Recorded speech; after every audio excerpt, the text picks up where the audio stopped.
Joining us now, someone who knows the candidate very well, Dick Russell. He's the author of The Real RFK Jr, Trials of a Truth Warrior. Thank you so much for being here, Dick. We're excited for this conversation. Thanks, Kelly. Good to be with you today. Great to have you. So this is an intimate portrayal of RFK Jr.'s life, his journey from addiction to fighting government corruption. Why did you write it? What do you believe America should know about RFK Jr., the candidate?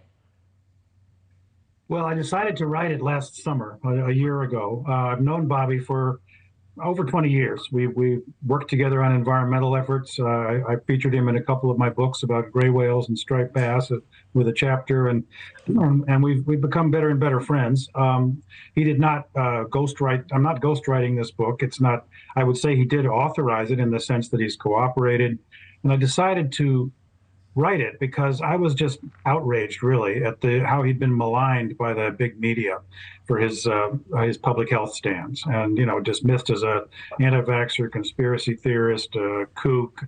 I mean, it just wasn't true, and I felt like a book that would present his life in a realistic way, show the journey that he's made from truly a very, very difficult time in his life when he was a teenager. He went on for like 20 years, actually, after his father was killed in 1968, and how he emerged from that and emerged from addiction to become a vital member to this day of AA, helping other people, and also an environmental advocate like we hadn't seen in this country before. So I wanted to get his record across, which is an amazing record. I mean, all the lawsuits he's won against big companies like Monsanto and ExxonMobil, and the other thing that I feel is really important, that he wasn't running for president when I started this book, but he decided to do it, and I talked to him about it. He talked to me about it, a couple of months before he made the final decision. But he just said, who's going to bring this country together, and who can work across both sides of the aisle, to talk to Republicans as well as Democrats and libertarians and independents, and heal the divide that has never been so great as since the Civil War, I don't think, in America. And he's really committed to democracy. He considers himself a Kennedy Democrat, which is very different than the Democratic Party we have today. Well, Dick, do you mind if I slip in? Because I just want to ask, and you mentioned this, he's received a lot of criticism for some comments regarding vaccines. Would you mind clarifying what you believe his stance is and how that may play into how he would ultimately govern? Yeah, well, it's a nuanced stand. I mean, he's not anti-vax, period, which is the way he's portrayed in the media. He's said many times, although it's not often reported, that he's for safe vaccines that are tested against a placebo. The pharmaceutical companies have no liability, thanks to a law that Congress passed back in the 1980s for vaccine injury.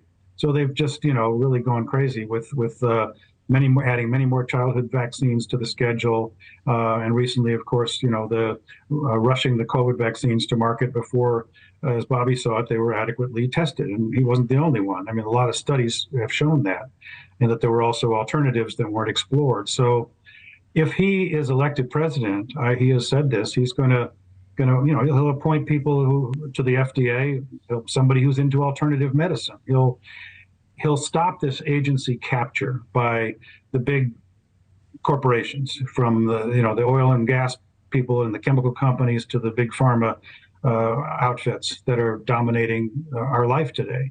And his belief is that we are in a place where a merger of corporate and state power has occurred to such a degree that it threatens the very existence of the free market capitalism society we have had, and of our democracy itself. So in many, many ways, I think he would begin to restore confidence in the fact that we can have a different way of going at things, and he would go after these corporations as well as the government agencies that are creating this situation. So, Dick, it would technically be a technicality for him to win the primary. What do we need to know about this race moving forward and his real chances here? Well, I think he's going to use podcasts to get his word out, because the big media aren't going to cover him. And it's a different time now. I mean, he's pointed out, actually, that in 2016, President Trump used Twitter to get his word out.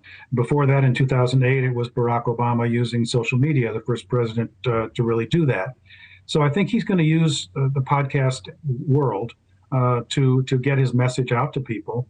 And, you know, if President Biden won't debate him, which I don't think he will, then I think that he's going to, I think he'll have a good shot at New Hampshire. And what does that mean for the president? Well, it's going to mean that an upstart candidate, so to speak, who is appealing to enough people to already, you know, his favorability rating in a recent poll that The Economist magazine and a website took showed that he had more favorability among voters than either Biden or Trump.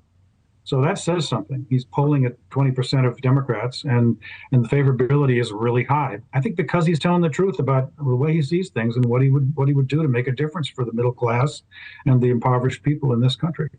Well, he is certainly a candidate to watch. Dick Russell, thank you for your insight and for joining us. Thank you for watching. Go to newsnationnow.com to find News Nation on your television provider. And don't forget to click the red subscribe button below to get more of News Nation's fact-driven, unbiased coverage.